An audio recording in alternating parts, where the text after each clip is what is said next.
The Phoenician Scheme is not an easy movie to describe.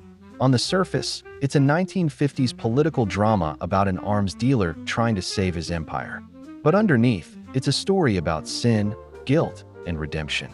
A man who spent his life building walls made of money, only to realize too late that none of it can buy forgiveness.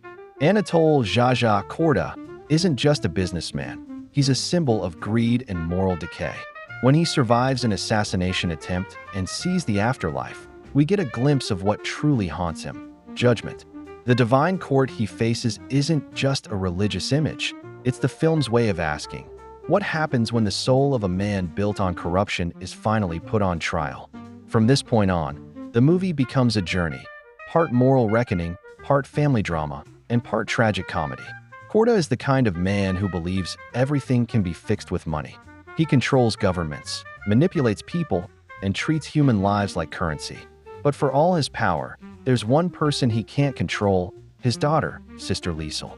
Their relationship is the emotional core of the movie. Liesl represents everything Korda isn't: faith, innocence, and a desire to live honestly. Yet, their bond is poisoned by the past. Korda sent her away to a convent when she was just 5, and rumors suggest he murdered her mother. Whether or not that's true, the emotional damage is real. Liesl sees him as a monster. Korda sees her as his last hope for redemption. When he asks her to leave the church and take over his business, it's not an act of love, it's desperation.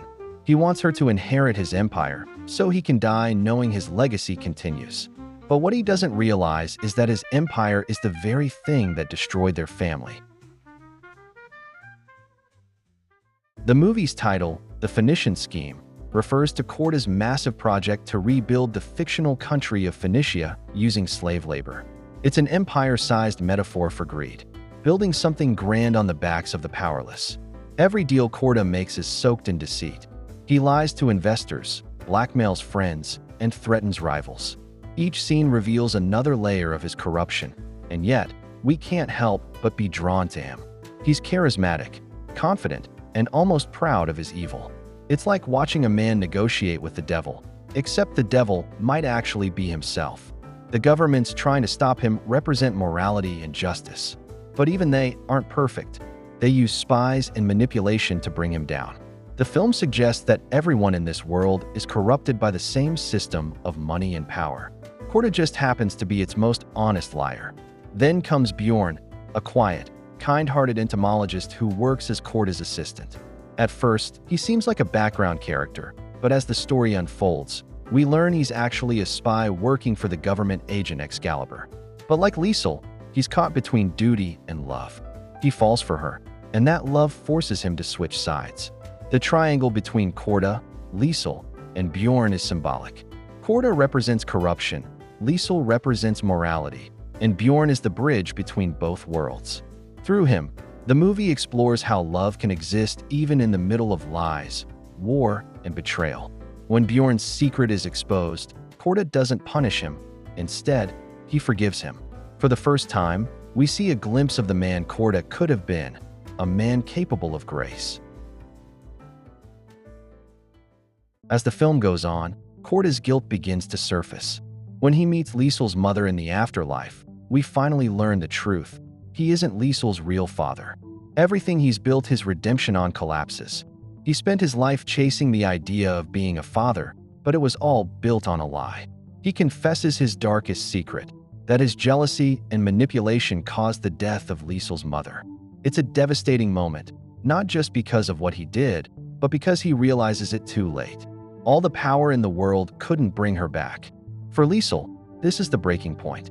She no longer sees her father as a man to save, but as a man to forgive and let go of.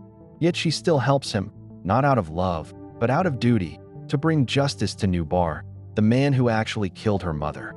The irony is clear. The entire movie, Korda has been running from divine judgment, but what he truly fears is the judgment of his daughter. When Korda's plane is sabotaged and his empire starts to crumble, the story turns inward. Everything he built is falling apart: his business, his fortune, and his identity. All he has left is the chance to do one good thing before it's over. The final act at the desert oasis palace is the film's emotional climax. When Korda faces Nubar, his half-brother and his rival, we finally see what the movie has been building toward. Nubar is what Korda could have been if he had no conscience at all. When Korda wins, it's not a victory of strength, but of surrender. He gives up everything and decides to finish the Phoenician project with his own hands. For once, he works for the people, instead of exploiting them. This choice is what redeems him. Not religion or confession, but action. He doesn't buy his way into heaven. He earns a small piece of peace on earth. The ending is surprisingly gentle. Korda, now broke, opens a small bistro with Liesl. They live simply, cooking and serving food, the exact opposite of the man who once sold weapons for a living. It's poetic justice, but also poetic peace.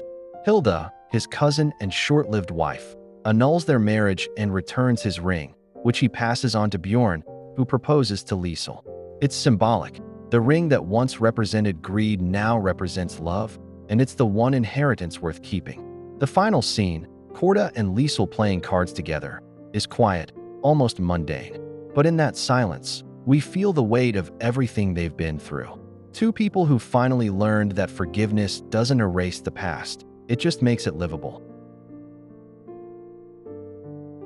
At its core, the Phoenician Scheme is a film about redemption in a world built on sin.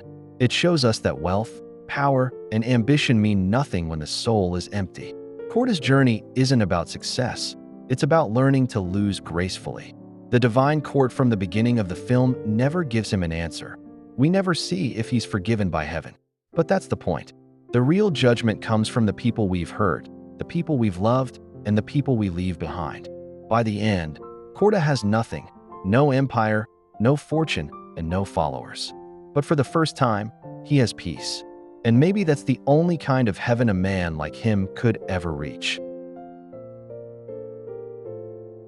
Make sure to like and subscribe if you enjoyed this video, and I will see you in the next one.